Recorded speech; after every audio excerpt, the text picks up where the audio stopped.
in lieu of a message, we're going to have a conversation here today, which I am so excited about. And so are 5 other people. A few weeks ago, we got to travel a little bit around.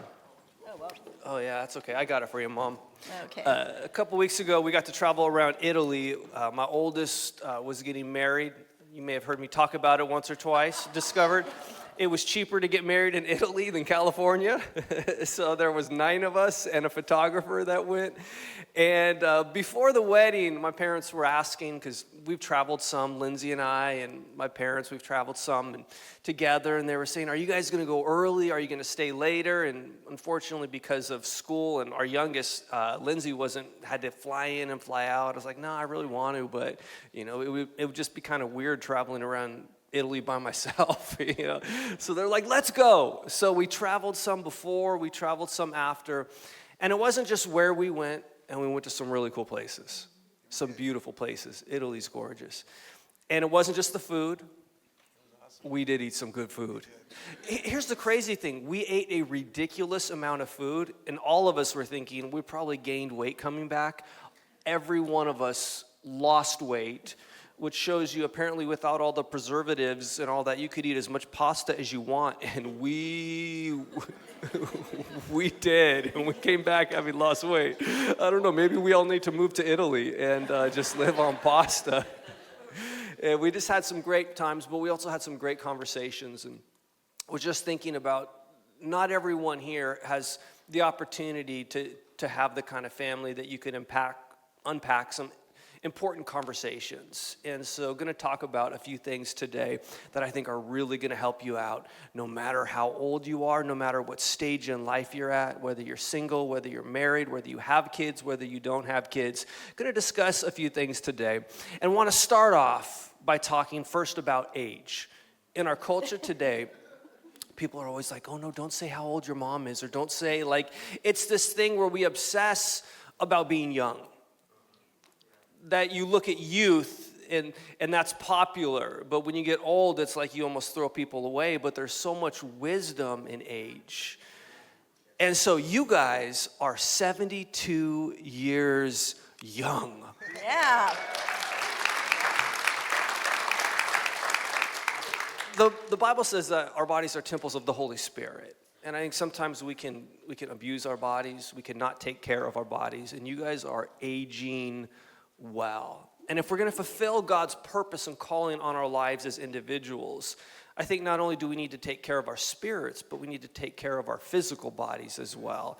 What are some things you guys do to take care of your bodies because you're in good shape? Like, you don't realize, not only do they look like they're in good shape, when we were in Italy, we would go hiking. I love, not like hiking where you're, backpack and the drink thing that comes off. I'm talking about like going on a walk in the mountains sort of a thing. But we had some pretty steep climbs. We'd be out for... Another reason we came home not having gained weight. Gained weight, right? We went on some 3-hour walks. Yeah. We would walk through cities even when you needed to sleep. Mom... I only did that once. Modena, Mom and I walked One day 3 hours. out of almost 3 weeks. You were nap time. Just once. And I'm like, talk about that one time. So what do you do to take care of yourselves at this point in life and leading up to this point in life? By the way, I want to brag on my wife, because decades ago when this church just started in the 1980s, and Marguerite met a gal in church who's still here named Marilyn Stevens. And Marilyn at that point, Marilyn's still cute. She's about our age. She was real. Marguerite and Marilyn were both cute little young mothers back in those days. And Marilyn was really into exercise. She taught aerobics class. I remember Marguerite telling me, I'm going to go start doing aerobics. And I thought, you don't need to do that, Mark. We were young, we were healthy, we don't need to work out. And I also remember Marilyn told you that if you got into it, in like a year or 2 years or 3 years, it might make a difference. And I'm like, forget that. I want to look different tomorrow. I told her, I said, I don't have the energy. I've got little kids. I don't have the time. And I don't have a babysitter. And so she goes, they have babysitting there, and you'll have more energy. And in 2 years, you'll look better. and she laughs because I said, okay. And Marilyn loves looking forward to exercising. I don't look forward to it. I don't like during it. I like how it feels afterwards. And fast forward now, I'm 72, and I at least walk 3 miles every day. And then what I should be doing, And you prioritize that. You do that in the morning. yeah, I do it first thing in the You morning. get your coffee. Yeah, and sometimes I'll drink my coffee before, but a lot of times I'll drink it while I'm walking. And I use that time to pray and listen. I mean, I know a lot of people listen to music and stuff. I love hearing God. And I've gotten some of my greatest ideas, God ideas, while I'm walking in the morning. So Love it pays off. I also think Marguerite and I have been fairly intentional. We're not radical about it, but I think we eat fairly healthy. And I know people that eat way more healthy than we eat fairly good. I know I'm going to sound like an old school preacher, but I've never smoked. I actually don't, by the way, don't make too much out of this, but I was raised like this. I'm one of the few left. I bet I'm a handful this whole weekend. I don't drink at all. I don't drink any alcohol and never have. I don't know if that had any contributing factor at all. And we work out. In fact, today I'm kind of bummed out because I'm like Marguerite. I love golf. I look forward to golf. For years I was tennis. I grew up playing baseball. I love sports, but I hate working out. And part of what I do at least 5 or 6 days a week now is I stretch and kind of do core isometric exercises. When I had a guy tell me years ago, and I checked this, it's true, that whatever decade of life you're in, that percentage of your workout time should be spent basically in flexibility and stretching.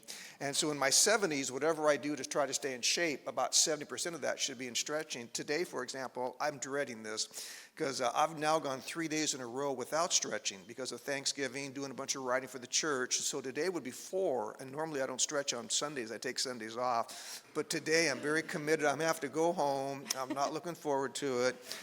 And stretching, but I like the way it makes me feel. It enables me to golf. I'd like to think if it wasn't golfing, I'd still do it. Well, and stretching, it's not just some couple minute thing. You no. go through It's these. about 40 minutes. It's about, and he holds these positions that are Thanks. quite impressive. I think it's interesting too that like not only as you get older do you need to physically stretch, but you also need to mentally stretch. Absolutely. You need to emotionally stretch. Sometimes your body can stop being so flexible on that. And on that, it's as you get older, we talk about physical health, eating right, but also mentally, what you put in your brain and ruminating.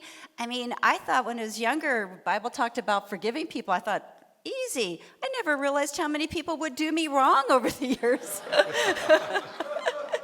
And so I have to make a choice mentally to not think about that. By the way, don't let that comment there pass you by, because I think one of the keys to Marguerite and I being successfully married over 50 years, we still love Jesus, we still love family. One of the keys is you have to be able to forgive people, let go of stuff, because when you lead a family, when you lead a big church, it would be very easy. I know that it'd be very easy right now for us to be two bitter old people. Mm-hmm. And it takes work not to be. By the way, it doesn't just come natural. It takes work to not be bitter. I just don't want to be like that. I don't want to focus on that. And she's probably better at it than I am. But we as much as I work hard at stretching, staying in shape, trying to eat somewhat decent, we work hard at trying to keep our emotional health decent. And the energy that you use in being mad at someone, that just keeps you from doing what the purposes of God in your life. It's so good. It's like unforgiveness doesn't hurt them. Unforgiveness hurts you. Being bitter against them is not doing any damage against them, but it's ripping you apart. Absolutely. On the inside. Jesus hanging on a cross said, Father, forgive them, for they don't know what they're doing. These were the people who were killing him. These were the ones who rejected him. And if Jesus can forgive other people, maybe we can start forgiving other people as well, even if they don't deserve it. Absolutely. We deserve it. We don't want that ripping us apart from the inside out. Now, you guys have been married for By the way, I just want to say too, all of that is intentional. We have to intentionalize staying somewhat healthy physically, somewhat healthy emotionally, somewhat healthy spiritually. I don't think it just happens by just default. It has to have at least a little bit of design to it. Design. And I think it's also, you do it first thing in the morning. You exercise. Absolutely. Oftentimes later in the day, your willpower starts to not be as strong. Do the hardest things first in life. You want to get far, do the things you don't want to do first. Don't procrastinate those things. You guys have been married for over 50 years now. Are we 52? 52 and a half. How many And it was years? that half that kills us, huh? 52. Oh, you're like 52. It doesn't feel more than 50. So like it's only been Three best years of my life. That's an old joke. Right? What are some principles that you have found in marriage that have lasted in different seasons? That they're principles that apply to you guys, principles that other people can apply to having a healthy, no marriage is perfect, but having a healthy marriage. Well, for me, I learned early communication is not what I said, it's what they heard. And so, so many times I would say, I told you, and he goes, no, you didn't. And That's because you didn't. so this, and I've done it in business as well, a simple thing, and it sounds stupid, but when he would tell me like something particular, I would say, this is what I understood you said, and I repeat back to him, and I can't tell you how often, even now after 50 years, he goes, no. So communication is one of the things that's really hard because we think what we're saying isn't what they're hearing. And I'll tell you a secret. I've never ever told this church. It's not a secret, but I don't wear hearing aids to church ever. And yet I now officially have hearing aids. And when you're not wearing hearing aids, anyone that's older, I never knew this, that things can still be loud, really loud, bothersome loud, and hearing issues can be, but you don't really understand what's being said because the hearing loss is at certain frequencies and so forth. So a part of why I don't like to wear hearing aids at church is though that way the music's not too loud for me, and I can handle all that. But it's also funny because certain things she says, if I don't have my hearing aids in, I'm like, I don't think she said that. And sure enough, she didn't. We still joke each other because we don't have any dogs, but we have what we call grand dogs. And one time, on one of the grand dogs is named Enzo. And so one time I could have sworn she said to me, Enzo's attorney contacted us. And I knew that wasn't, and indeed that's not what she said.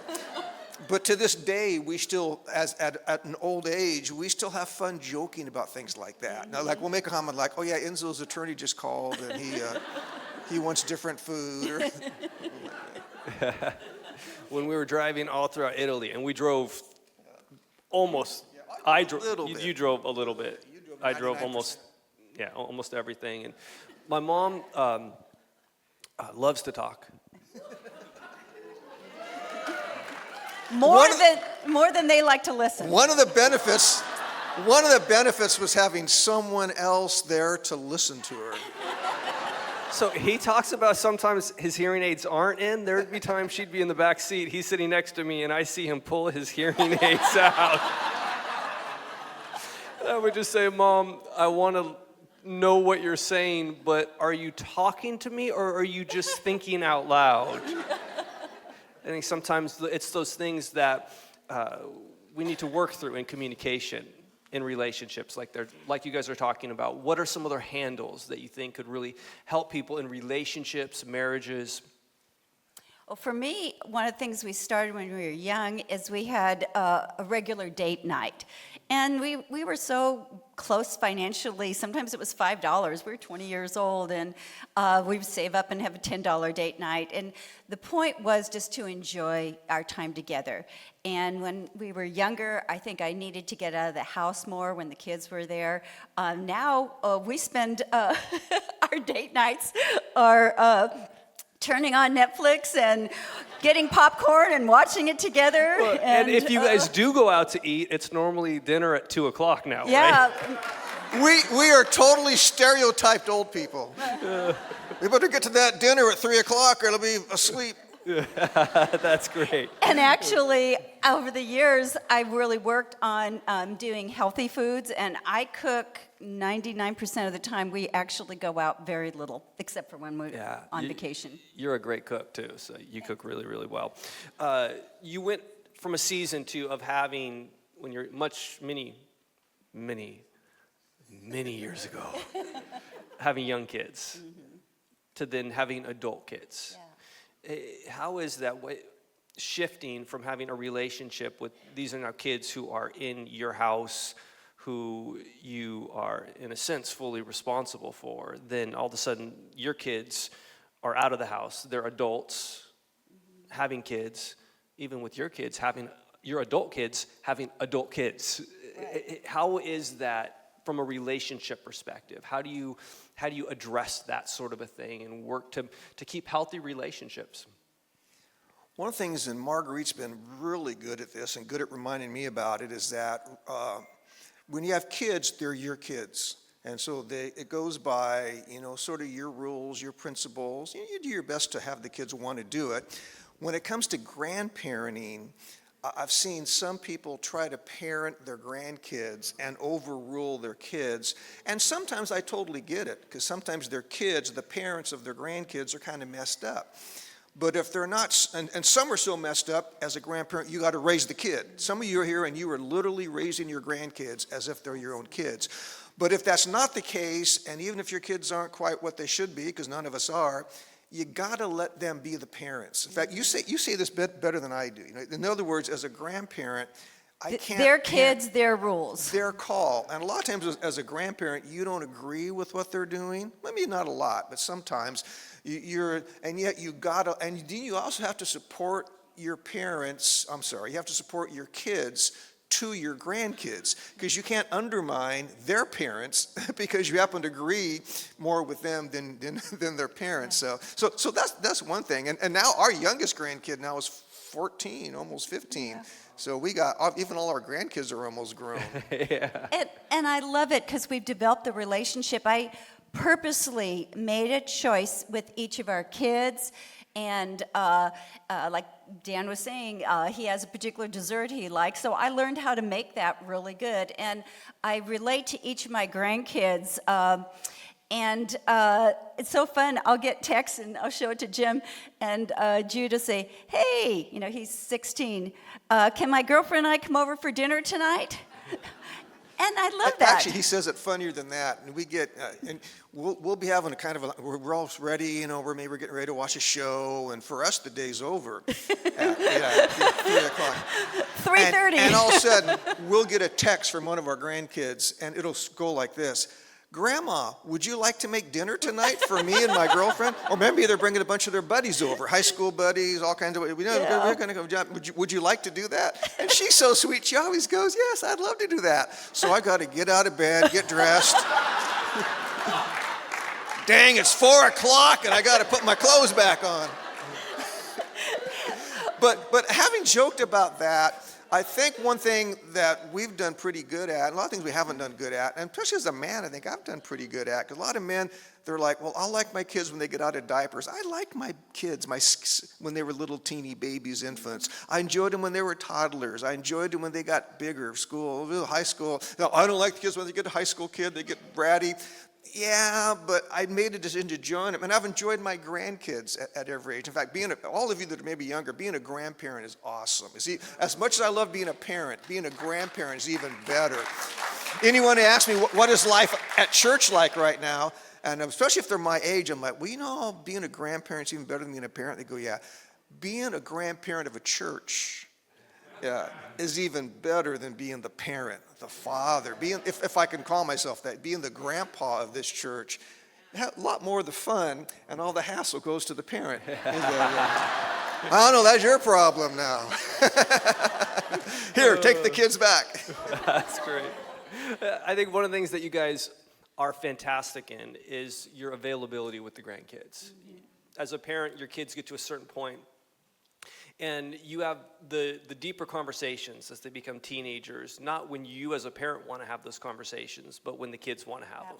And normally it's around midnight. It's normally not at times that are convenient for you, but those are the times that the kids are open. And I've seen the two of you do that as grandparents, is that it's not what works with your guys' schedule. And it's not like you let kids or grandkids walk all over you. That's not what this is about. It's just about being available, and it builds a bridge on that. And you guys have just been absolutely fantastic on that. Like you're saying like Gavin, who's 18, going to be 19, last year, maybe a couple months ago, he said, "Hey, can I come over with 5 of my friends? And, would you make us?" The kids love my barbecued ribs. I make great barbecued baby ribs. And they spent the night. But I got a chance because a lot of kids don't have grandparents in their lives. And so all his friends now, and Judah's friends, have been, over at our house so much, I get to be like a bonus grandma. And I love that because for me, my grandparents were, one set was in Germany, and there's the language barrier even when I did see them, and the other ones were in New York that I never was around. And so I love the mess and the noise, it could be at my house. And so sometimes we just worry too much about keeping the house clean. If they're there, I know what they're doing, and, they're not getting into too much trouble. Yeah. Let's talk for a few moments on keeping your relationship with God alive. You guys have been saved for a long time. A long time. You got saved when you were 19 years old. And yet, as a mom, you were the one reading me the Bible. Yeah. There was probably a Dodger game on. My mom was the one praying even when we didn't want to pray. Having friends over, she'd be laying hands on friends. I'm like, "Mom, what are you doing?" And so it's one thing to follow Jesus and to be excited and passionate early, but how do you keep it for all these years? What does your prayer life look like? What does your reading the Bible, not just for other people, but for yourself, look like, both now and then over the years, to keep it fresh, to keep it exciting? Well, addressing, first of all, as a new Christian, your grandma, Jim's mom, Grandma Pat, read Herbert's Stories of the Bible. It's a pretty old book, but that's what I would do, and it was kind of boring because it was written in old language, and so I would use it in a funny way, and I would ask you questions. You would ask questions. You would fully act out whatever was taking. I would so if be it was the total David and ham. Goliath, she'd be acting it out. If it whatever, you would be acting out the story. Because I found in Deuteronomy 6, 7, it was talking about, God was saying, "I gave you the commandments," and these are to the people, and he says, "Now it's your turn to teach them to the kids. Teach them while you're walking." And now I translated that while you're driving them to school, you could be praying for them, while no kid wants to go to sleep at night.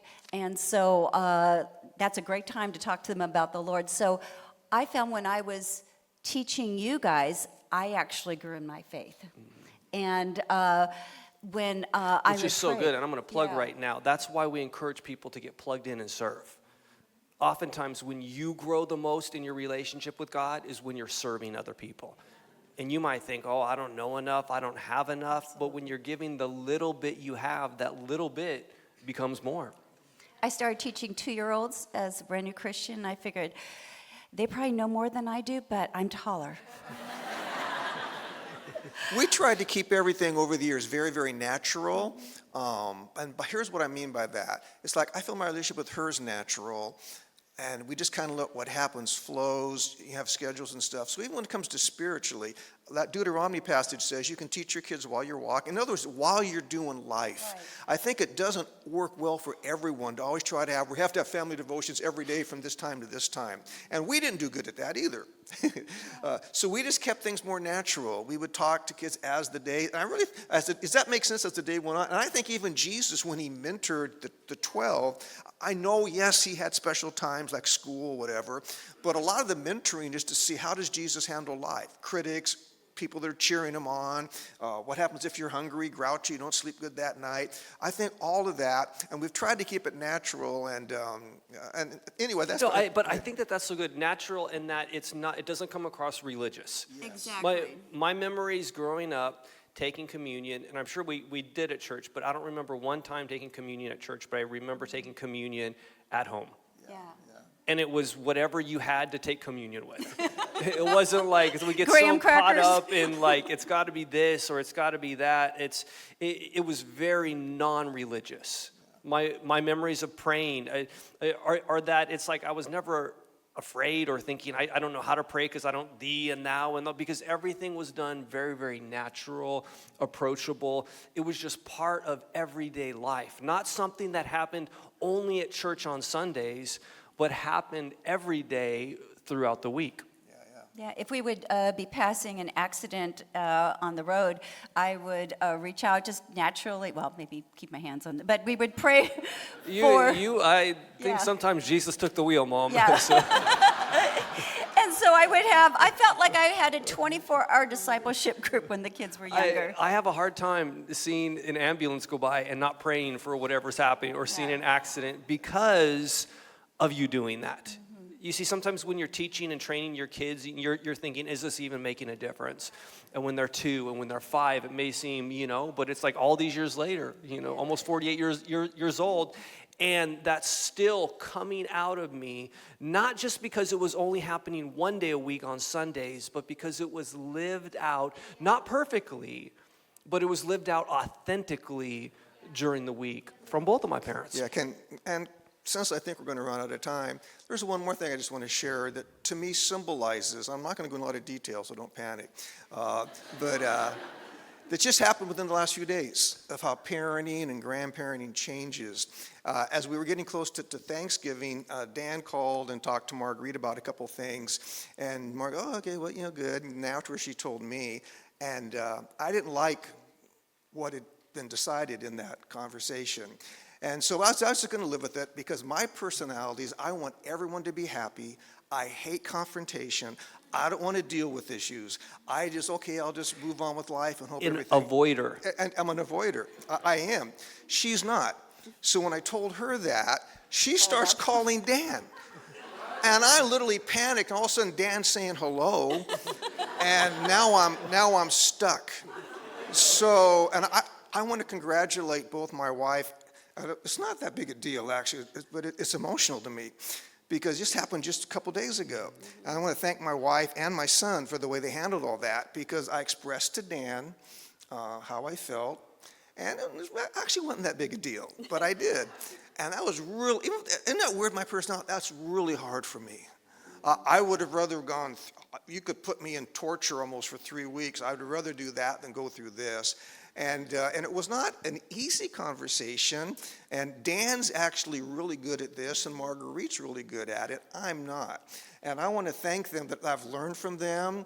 I think one of the reasons, and we ended up having, I don't know if you did or not, I thought we had a great Thanksgiving. That still would have been a great Thanksgiving, but it was better because of the woman that God gave me, because of the son that God has blessed me with.